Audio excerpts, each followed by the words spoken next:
On the art category right now, every single stream in the top 15 are naked furries being drawn, which is totally permitted by Twitch's new policy. There ain't no! I have to be able to chat!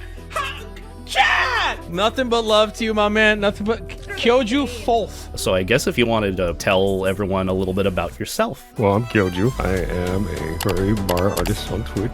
15.3k viewers. I draw a lot of big boyos, big pecs, big muscles. You know, it's just great. I mean, you're really fucking good at it, let me tell you that. That guy is a furry, right? That guy knows what he's drawn. Jesus, that is a huge dick. Write it on his penis! Write it on his penis! I love this guy. But I just don't need to see your massive wolf meat on Twitch, okay? I'm not losing my money because some freaks want to draw some furry dick on the platform, all right? That's not how this is going to go down, all right? You ain't messing it up for everyone else because you're a freak.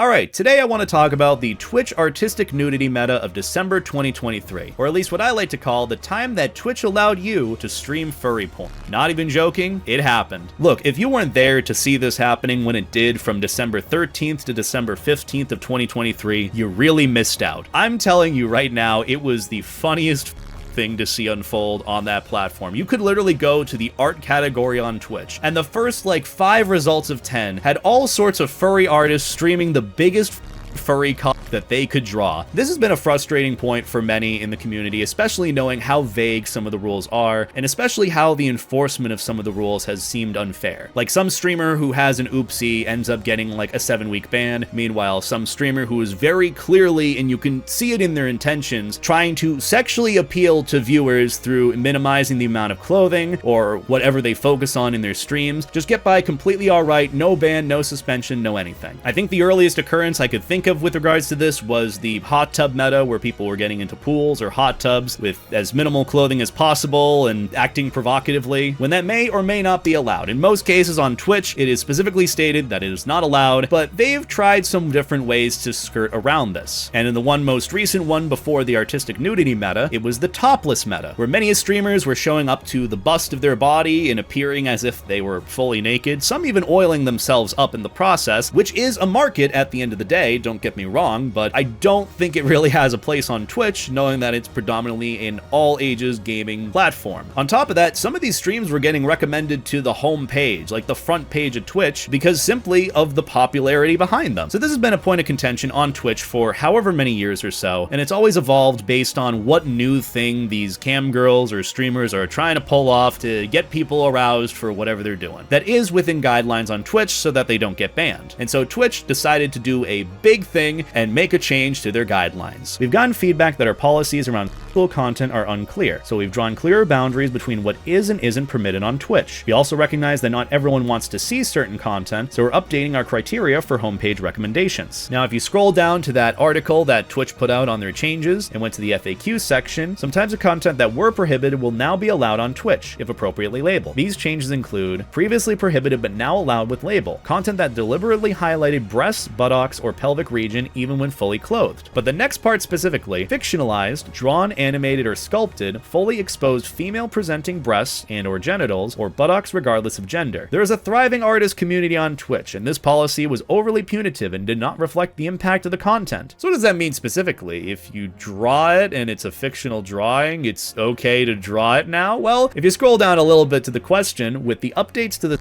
content policy, are artistic depictions of nudity allowed? Answer: content with a focus on fictionalized, drawn, animated, or sculpted body parts regardless of gender, such as doing nude figure drawing, are allowed with a themes label. However, fictionalized acts or remain prohibited. So basically, if you were any sort of NSFW artist, as long as they weren't porkin', you could draw it, because that was within the guidelines for what Twitch had set. And so the artistic nudity meta started. Literally after the policy update, I saw all sorts of furry artist friends of mine tweeting all about it. Literally my friend Vince tagged Juice up saying, "Hey Juice, the bulge is now set free," with literally focusing on that one rule that I just read. And the Kyoju quote retweeted, "It's time to draw on stream." Within the first few hours of this change being announced, the art category on Twitch was a mess. The top like 20 art streams on Twitch had people either drawing furry or anime or the occasional VTuber that was just fully naked, completely exposed in the thumbnail. And that's the thing too, you didn't even have to click on a stream to see this stuff, because the preview window would very clearly show what was being shown on stream. This is before they did any of the blurring or censoring of the thumbnails before you click onto a stream if it had any sort of sensitive content. So even if you were just perusing the art category, you'd get an eye full of either naked VTubers or naked buff furries. With Kyoju, he was just drawing a buff wolf doing squats with dumbbells and then just massive.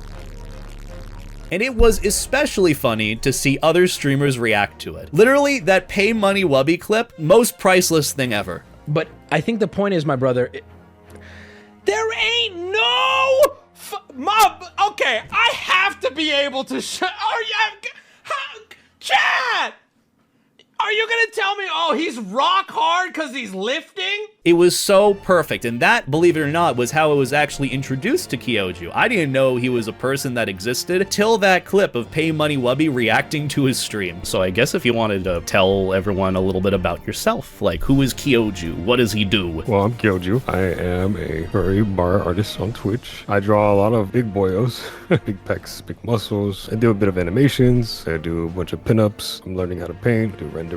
Besides art, I do some gaming. What happened with the whole Twitch artistic nudity thing from your perspective? Like, how'd you find out about it? What ended up going on in terms of like your decision making, or like what you ended up doing, and how things kind of panned out with that? Well, the way it went is, I remember a few friends sent me like, holy shit, Twitch did this. I'm like, what are you talking about? They switched up the TOS. I'm like, no, you're kidding. And they're like, yeah. So I started reading it, and they were like, yes, we allow artistic nudity. And I was just chit-chatting with some other artist friends, like, yo, are you gonna, do the deed on Twitch? And they're like, yeah, why not? Obviously, I didn't know what to really draw. The guidelines were really, really vague. Yeah. So one of the funniest things that I learned through Kyoju about this whole meta is that even though he had eyes on him, like with Pay Money Wubby reacting to his streams, you'd expect that the reaction would be like not great and, against furries as we're used to. But it seemed like a lot of them were just pretty chill with it. Wubby was trying to communicate with me, and his chat was coming into my chat, and my chat was going into his chat, and they were like, oh, you should do this, you should do that. Wubby was giving me like, he was telling me to put some piercings on the nipples and everything, and I was just Wait, like, so he was okay, chill well, with it all? Yeah, he was chill. He was really chill.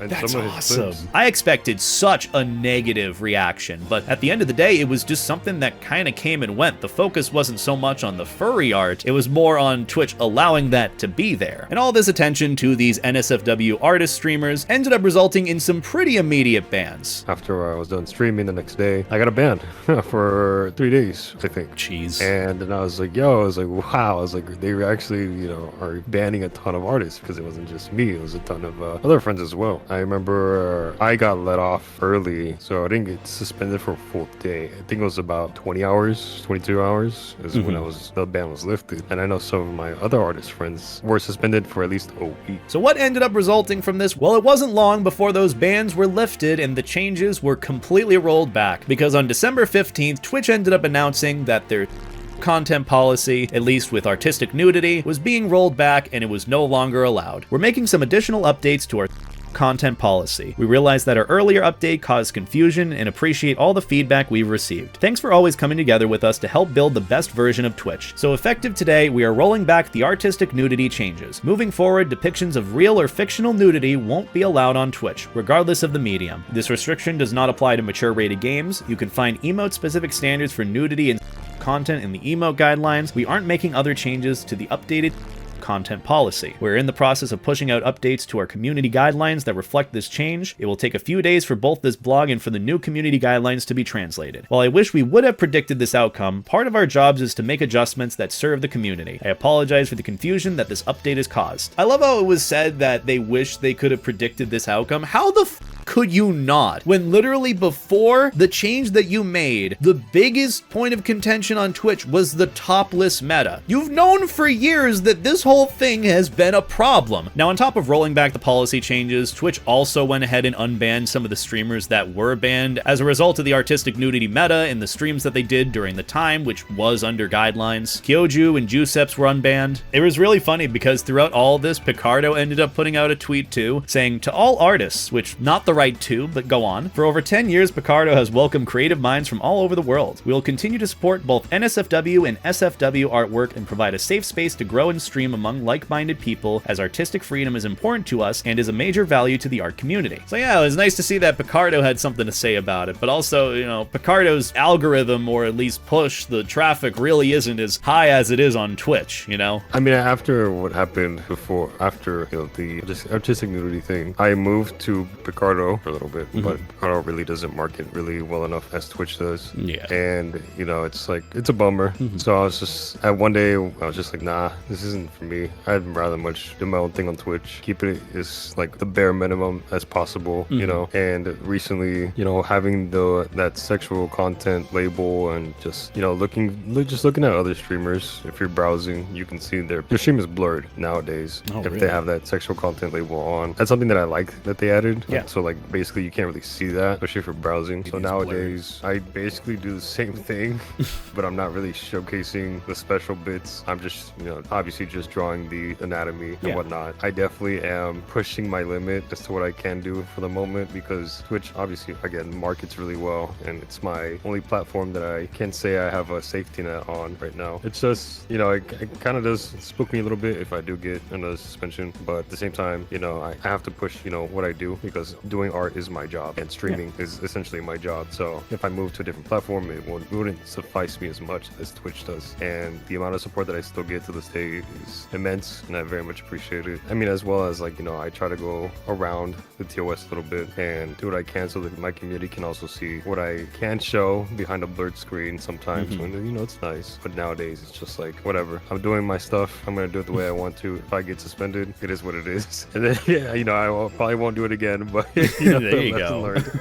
Yeah, but for right now, you know, I'm edging it as far as I can and see how far I can go with it for the moment. Now, I will say, despite the changes being rolled back, it still did put out something good with separating the 18+ or mature themed content from the regular all ages safe for work content on Twitch, in which it added a sensitive content filter to separate the two. However, it left a lot of people confused and quite frankly frustrated with these changes that were made and then backpedaled on within not even like a week. It was 3 days when this whole thing happened. I ended up recording like 2 videos, and none of those videos ended up making it out because I couldn't get the video done within the time these changes were made. That's how quickly this happened. I think the biggest thing that I haven't seen anyone really talk about with regards to this discussion is that there very much is a market for this specific category of streaming NSFW artwork. Which, yes, I know there's Picardo to be able to stream NSFW artwork if you'd like. However, there clearly isn't as much traction or traffic compared to Twitch. So when this change happened to allow it, I wouldn't blame any furry artists for hopping on that trend, not just to see what happened with it, but to be able to do it. As for where things are a year and a half later, it's still about the same. I'd like to think that Twitch has made some changes towards like differentiating between the 18+ or NSFW and I guess safe for work, all ages content on Twitch. I think one of the big things they did was they enabled blurring of the thumbnails or the stream previews before you click on it, just so if it does have unsavory stuff in it, you don't see it, which I think should have been from the get-go with this whole change, but you know, it's where we are now. I don't think Twitch has any plans to really integrate any of what happened before again. You know, it's one of those mistakes that, you know, happened, and so we're not even going to touch it again, but who knows where things will lead. So on that note, thank you all for watching. If you enjoyed this video, be sure to let me know in the comments. I greatly appreciate all the feedback and support. You all are lovely. Also, if you could go and check out Kyoju for me, I'd greatly appreciate it. He's the one who I interviewed for this video, or I guess parts of this video, which also, if you want to watch the full interview that I had with him, which is more just back and forth discussion about his perspective and point of view and experience with the whole artistic nudity changes back when it happened. The link to that video or interview will be in the description below, so please go and check that out. Go and watch that. I worked really hard on this video, please. But yeah, go and check out Kyoju. Just fair warning, 18+ streamers and content, so yeah, fair warning there. I'll leave a link in the description and notices on that. And hey, if there are any other furry things you want to see me recap or go over in a video, be sure to let me know in the comments. I'm bad with ideas, and truthfully, I'm kind of winging it with this one, but I had fun with this project at the end of the day. But either way, that's about going to do it for me. Have a wonderful night, take care, life stay jacket, treat people like people, and that's about it. Bye.